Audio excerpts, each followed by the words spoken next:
We open on Will Salas, played by Justin Timberlake, and right away you get a sense of who this guy is.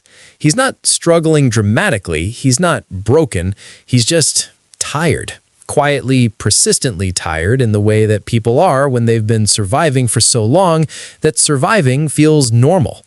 Will lives in what this world calls the ghetto time zones, the poor districts where people are born with just enough time to get by and spend every waking hour trying not to let that clock run out. He wakes up each morning with maybe a day's worth of time on his arm, sometimes less. And when you live like that, when every breath literally costs you something, you develop a kind of urgency that rich people never have to think about. He heads off to work. Factory job. Not glamorous, not fulfilling, just necessary. And along the way, you see the city around him. People running. Not jogging for exercise, but running because time is literally ticking, and every second you stand still is a second wasted. Buses that cost you an hour of your life to board. Coffee that'll run you 30 minutes. This world has figured out how to monetize every single moment of human existence, and the poor are paying for it with the only currency they have.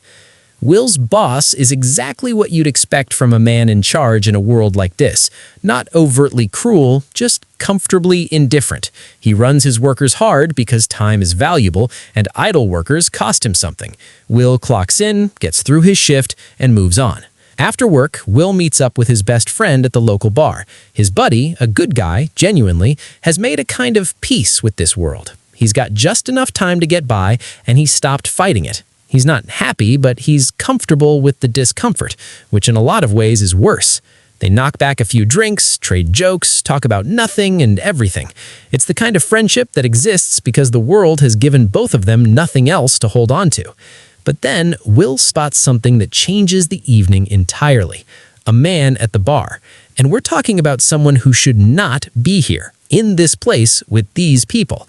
This man has a century on his arm, 100 years, glowing gold and green beneath his skin. In a neighborhood where people scrape together hours, this guy is sitting on a fortune, and he's either very lost or very reckless. Probably both. His name is Henry Hamilton, and he is, very deliberately, trying to be noticed. Will approaches, and what follows is one of the most fascinating conversations in the movie. Two men from completely different worlds sitting down and actually talking. Henry isn't bragging, he isn't cruel about his wealth. He's something far more unsettling. He's tired. A man with 100 years of life on his arm, and he doesn't want them. He's watched people he knew grow wealthy and grow old, and he's had enough. That night, Will saves Henry from a group of time thieves, dangerous men who prey on the wealthy, and gets him somewhere safe. And in the early hours of the morning, while Will sleeps, Henry does something extraordinary. He transfers his entire century of time, all of it, to Will's arm. Then Henry climbs to a bridge, and he lets his own clock run out.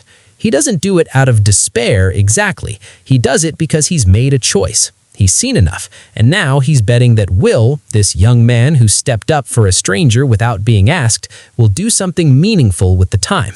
Will wakes up, and it takes a moment to register. 100 years. He has 100 years. He's rich. He's freer than he's ever been in his life, and his first thought isn't what to buy or where to go. His first thought is his mother, because his mother is running out of time. He races across the city. The zones aren't far in miles, but they're enormous in terms of the gates and fees and class distinctions you have to cross, and he almost makes it. Almost. But in this world, the cost of crossing zones has been raised just enough to slow him down. Just enough. And by the time he reaches her, reaches out to take her hand and transfer the time he now has to spare, her clock hits 0. She goes still in his arms, right there on the street. It's a gut punch of a scene. And it reframes everything that comes after it, because from this moment, Will's decisions aren't just about survival, they're personal. The system didn't just inconvenience him, it took his mother. It raised the cost of a bus ride by a few minutes, and those few minutes were the margin between life and death for the woman who raised him. So now he has 100 years on his arm, and grief in his chest, and a question forming that he can't ignore. What is he going to do with this? Will heads to New Greenwich. This is where the wealthy live, the real wealthy, the people with decades and centuries stockpiled, while the poor count hours. It's beautiful, in the way that places built entirely without compromise tend to be beautiful. No rush, no panic, no running. People stroll. They take their time in the truest sense. He gambles, and he's good at it, not because he's lucky, but because he doesn't care about losing the way the wealthy do. He spent his whole life with almost nothing. The fear of losing doesn't work on him the same way. And at one of these high-end poker tables, he meets Sylvia Weiss, daughter of Philippe Weiss, the most powerful time banker in the city, the man who, in a very real sense, controls how much time flows to the poor and how much gets locked up for the rich. Sylvia is striking, sharp, and a little restless in the way that people are when they've had everything they could want, except the one thing they actually need, which is a reason to feel anything. The chemistry between them is immediate. She sees through his carefully assembled rich man posturing almost instantly, and he finds her more interesting than anyone he's met in New Greenwich. Their conversations have a crackle to them, two people who are both, in different ways, trapped. Her father is not amused. The timekeepers have been watching Will since Henry's death. They're essentially the time police, a force that exists to regulate and protect the flow of time, which in practice means protecting the interests of the wealthy. Their leader, a man named Raymond Leon, is smart, relentless, and not without a conscience, though he's buried it under decades of just doing my job. Leon is convinced that Will stole Henry's time. He's wrong about the mechanism. Henry gave it freely, but he's not wrong that something has disrupted the natural order. A poor man from the ghetto with a century of time is, by definition, a problem. Not because he's dangerous, necessarily, but because if other poor people see it, they'll start asking why they can't have it too.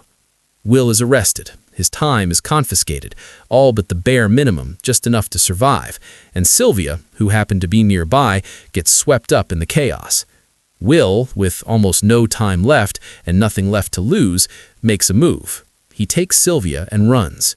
What happens next is part heist film, part love story, part political awakening. And it works because the film never lets you forget what's actually at stake. Will and Sylvia are on the run, but they're not just running, they're fighting back. They hit one of her father's time vaults. They take enormous amounts of time. And then they do something that the people in power never anticipated. They give it away. They drive through the poorest neighborhoods and hand out time. Capsules of months, years, just distributed to people on the street who have been living on the edge of zero their whole lives. The effect is immediate and complicated. People are overjoyed. The streets feel different. The panic in people's eyes goes quiet, at least for a moment. But the people who run this system understand immediately what's happening. If the poor have time, they don't need to work for it. If they don't need to work for it, the whole machine stops running. The wealthy aren't just protecting their lifestyle, they're protecting the architecture of control. So the response is swift. Raymond Leon doubles down on the manhunt, but there's something shifting in him throughout all of this, something that the movie handles with more subtlety than you might expect. He was once poor too. He clawed his way into the timekeepers. He made peace with the system because the system gave him survival. Watching Will refuse to make that same peace is doing something to him. Will and Sylvia's friendship, which has become something more than friendship, though neither of them quite says it outright, is tested as the stakes escalate. She's adjusting to a reality completely unlike the one she grew up in.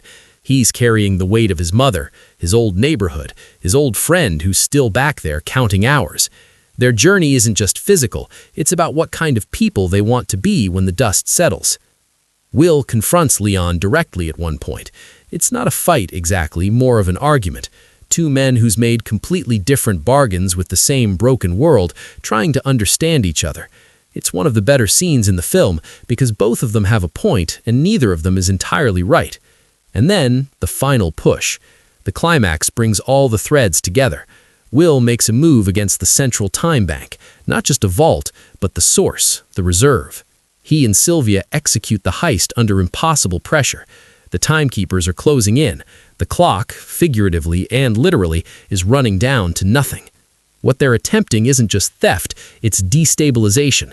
If enough time floods the lower zones, the entire economy of scarcity collapses. The rich can't hoard what everyone has. The whole system built on manufactured desperation starts to crack. The response with Raymond Leon comes to a head. And in the end, what resolves it isn't violence, it's a choice. Leon makes a decision on which side of the line he's actually on when it truly counts. Will and Sylvia survive. The time reaches the people. The city shifts. Is it a revolution? The movie is honest enough not to say yes definitively. These things don't resolve neatly. But something has changed. Something has cracked open that can't be sealed again. The film ends where it began, in a sense. Will and Sylvia, on the move, planning their next strike. Because one bank isn't enough. One neighborhood isn't enough. The work isn't done. And as the camera pulls back, you're left sitting with the question the movie has been asking since the first scene. How do you spend your time? Make sure to like, subscribe, and turn on post notification for more videos like this. Thanks for watching.